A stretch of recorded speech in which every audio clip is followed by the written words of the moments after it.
Okay.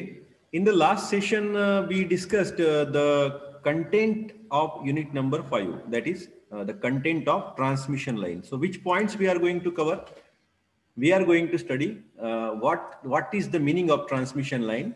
And in the last session, we discussed that transmission line is nothing but a wire, which connects the point number 1, transmitting point, to the receiving point. The transmitting point is called as source point or source end, and the receiving point is generally a load. A load can be your, for example, your mobile phone. A load can be a receiving antenna. Load can be a resistance. A load can be a speaker. Load can be your TV. तुमचा fan सुद्धा आहे, फॅनला सुद्धा तुम्ही wire जोडता की नाही, सप्लायची wire. मग fan काय झाला तुमचा, लोड झाला ना. Load can be anything and load always have some impedance or resistance. ठीक आहे. तर ट्रान्समिशन लाईन म्हणजे काय, वायर. मग wire can be your single pair wire or twisted pair cable wire or coaxial cable wire or wave guide or parallel wires. आता ह्या transmission line आपण day to day life मध्ये दररोज वापरतो. तुमचं मोबाईलचं चार्जर सुद्धा काय आहे, चार्जरची वायर आहे की नाही, that is also transmission line. तुमच्या घरात जेवढे इलेक्ट्रिकलच्या वस्तू आहेत, इलेक्ट्रिकल, त्याला वायर लागतात. सिंगल वायर असते, ट्विस्टेड पेअर वायर असते. तुम्ही लॅबोरेटरीमध्ये कोएक्सियल केबल वापरतात, टीव्हीला जोडायला वायर वापरतात. तुमच्या MSCBकडून सप्लाय त्या रस्त्याला पोल असतात इलेक्ट्रिकचे, ते सुद्धा ट्रान्समिशन लाईन आहे. So that we are going to study. Then we are going to study line parameters. Which are those line parameters? RLGC parameters. RLGC. Okay. These are called as primary constants of transmission line. And which are the secondary constants of transmission line? Z0 म्हणजे characteristic impedance आणि gamma. And gamma म्हणजेच काय असतो? Gamma is called as attenuation constant. Sorry, propagation constant alpha J beta.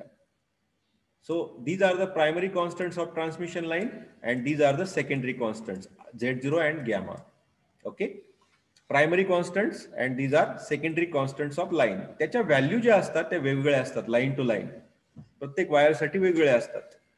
Company ज्या काही कंपन्या wires बनवतात त्या बनवल्यानंतर त्याचे स्पेसिफिकेशन देतात.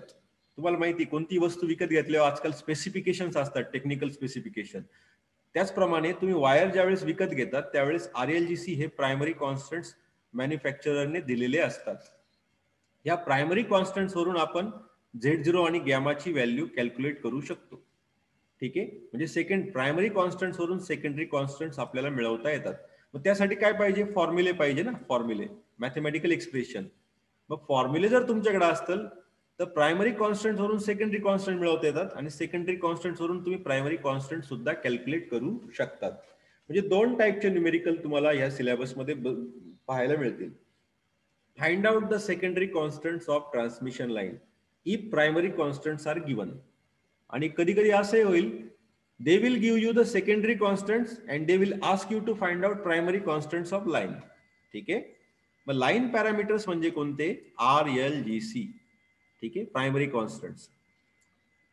नंतर आपण तुम्हाला मी सांगितलं की लाईन मधून जो सिग्नल चाललाय त्या सिग्नलला व्होल्टेज सुद्धा असतं आणि काहीतरी करंट पण असतं. आणि डिस्टन्स, हे जे ट्रान्समिशन लाईनचं डिस्टन्स आहे फर्स्ट पॉइंट पासून, सोर्स पासून लोड कडे जाताना, त्या डिस्टन्स नुसार, लेंथ नुसार व्होल्टेज आणि करंट कमी जास्त होतं. मग कोणत्या इक्वेशन, काय इक्वेशन आहे त्याची, ती मॅथमॅटिकल इक्वेशन आपण बघू आणि त्याचं सोल्युशन काय ते बघणार. सोल्युशन म्हणजे काय, व्होल्टेज आणि करंटचं इक्वेशन शोधणे म्हणजे सोल्युशन शोधणे. ट्रान्समिशन लाईनचं सोल्युशन शोधणे म्हणजे काय, त्या ट्रान्समिशन लाईनचं व्होल्टेजचं इक्वेशन आणि करंटचं equation, mathematical equation in terms of RLGC हे शोधणं म्हणजे general solution. Then we are going to study wavelength of transmission line and velocity of transmission line. Then we are going to study two types of transmission line, that those are distortion less line and dissipation less line.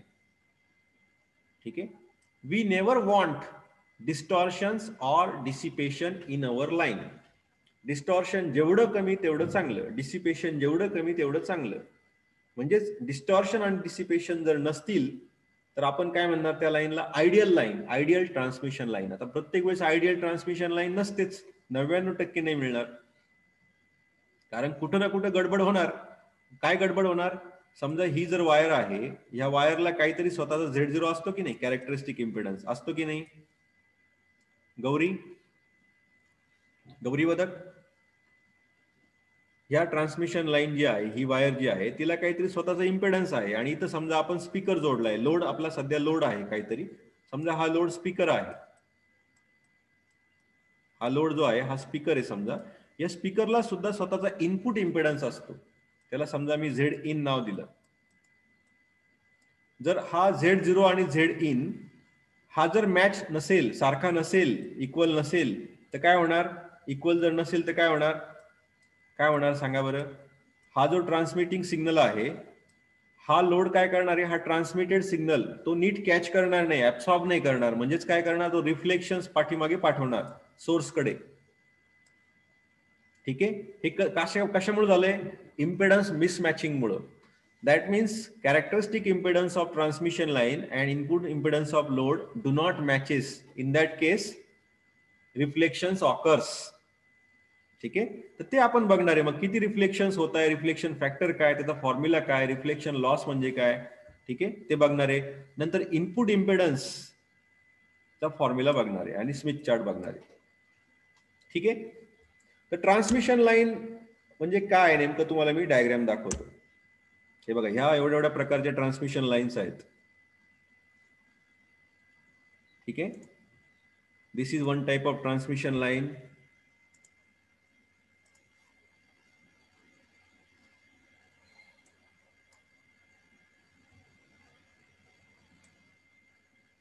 You see on the screen you find this is one type of transmission line which is called as coaxial line.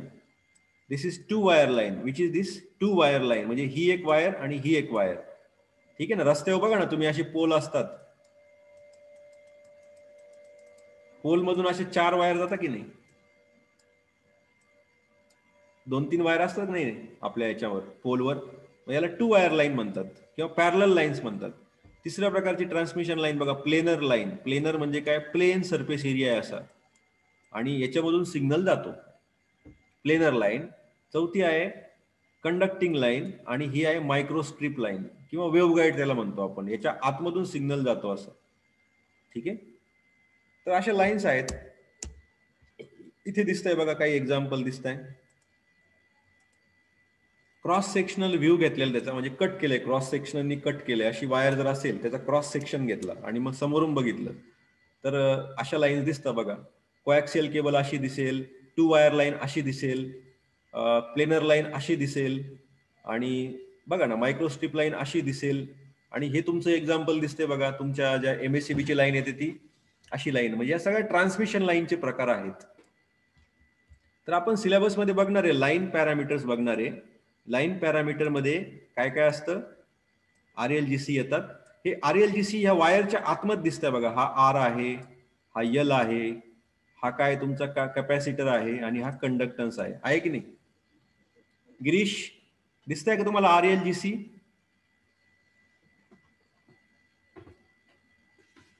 Girish, दिसतंय का तुम्हाला RLGC? दिसतंय का प्रदीप? हो sir, दिसतंय. हा, तर मग हे RLGC वायरच्या आतमध्ये आहेत का बाहेर आहेत? सर आतमध्ये. हा, मग त्याला काय म्हणायचं? लंप सर्किट पॅरामीटर्स म्हणायचं का डिस्ट्रीब्युटेड पॅरामीटर्स म्हणायचं? इथं R आहे, इथं सुद्धा R आहे, इथं सुद्धा R आहे, अँड सो ऑन. हे लंप सर्किट पॅरामीटर्स का डिस्ट्रीब्युटेड सर्किट पॅरामीटर्स? डिस्ट्रीब्युटेड. हा, आणि तुम्ही लॅबोरेटरीमध्ये जे वापरतात ते कोणते असतात मग? समजा हा R ते आहे, सेपरेट असतात तेच ना. हा, ते सेपरेट असतात, आपण हाताने घेऊ शकतो. त्याला काय म्हणायचं आपण? Lump circuit parameter. लंपचं स्पेलिंग सांगतो तुम्हाला, LU. हे बघा इथे दिलेलं आहे बघा, लंप सर्किट पॅरामीटर्स आहे का? आहे ना, इथं स्पेलिंग दिसतंय का गिरीश? लंप सर्किट पॅरामीटर्स जे आपण लॅबमध्ये वापरतो. आणि हे कोणते आहेत? मग डिस्ट्रीब्युटेड आहेत. So these are called as line parameters. ते आतमध्ये internally distributed along the line, RLGC. तर ते आपण बघणार आहे सिलेबसमध्ये. आणि हे कोणते आहेत मग? हा काय? What is this? Characteristic impedance. What is the formula of characteristic impedance? Girish, हा काय फॉर्म्युला आहे सांग बरं? Square root under root R plus J omega L divided by G plus J omega C. What do you mean by RLGC? J omega upon G plus J omega C. What is RLGC means what? RLGC are called as primary constants of line, and Z0 means characteristic impedance, and gamma, which is nothing but propagation constant, which is also equal to alpha plus J beta. These are called as secondary constants of line. So Z0 is expressed in terms of primary constants of line, RLGC. म्हणजे तुमच्याकडे जर RLGC ची value असतील RLGC च्या, तर तुम्ही Z0 calculate करू शकता. Is it correct Girish? Gauri, is it correct? If you know the RLGC Yes, value, you can calculate Z0. Is it correct? Yes, sir. Okay, okay. आणि हा काय बघा, what is the value of formula of gamma, propagation constant of transmission line? Gauri, what is this formula? Tell me. Gauri, tell me. Alpha plus J beta Is equal to square root of R plus J omega L into G plus J omega C. Okay. आणि RLGC काय आहे? Primary constants of line. मग primary constant जर तुमच्याकडे असतील, then can you calculate gamma? Gauri? Yes. हा, okay. What is this formula? Lambda is equal to 2 pi by beta. So what is this beta? What is this alpha and what is this beta? Gauri, what is alpha? What do you call alpha? Attenuation constant. ठीक आहे, म्हणजे signal किती अटेन्युएट होऊ राहिलाय. आणि beta म्हणजे काय? Phase constant. आणि गॅमा म्हणजे काय? Propagation constant. म्हणजे सिग्नल कसा प्रोपॅगेट होतोय, सिग्नल एक पॉइंट कडून दुसऱ्या पॉइंटकडे प्रोपॅगेट कसा होतोय, तो कसा एक्सप्रेस करायचा गॅमाने. Alpha attenuation constant, beta phase constant, lambda काय? Wavelength of signal. ठीक आहे. आणि हे काय? Velocity of signal U. तर ते आपल्याला बघायचंय. आणि हे फॉर्म्युले आहेत बघा, जनरल ट्रान्समिशन लाईनचे फॉर्म्युला. अल्फाचा फॉर्म्युला, गॅमाचा फॉर्म्युला हा आहे, अल्फाचा फॉर्म्युला हा असतो, बीटाचा फॉर्म्युला हा आहे, आणि Z0 कॅरेक्टरिस्टिक इम्पेडन्सचा हा फॉर्म्युला. याच्यावर खूप सारे न्यूमेरिकल तुम्हाला एक्झाम मध्ये विचारले जातील, MCQ as well as theory exam. So these are the parameters of general transmission line.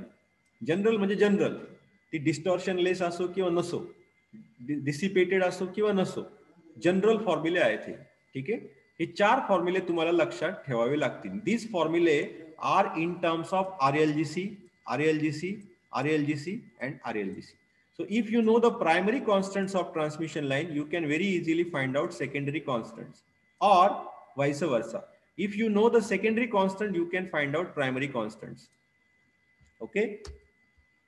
त्यानंतर आपण लॉसलेस लाईन बघणार आहे. लॉसलेस लाईन म्हणजे काय?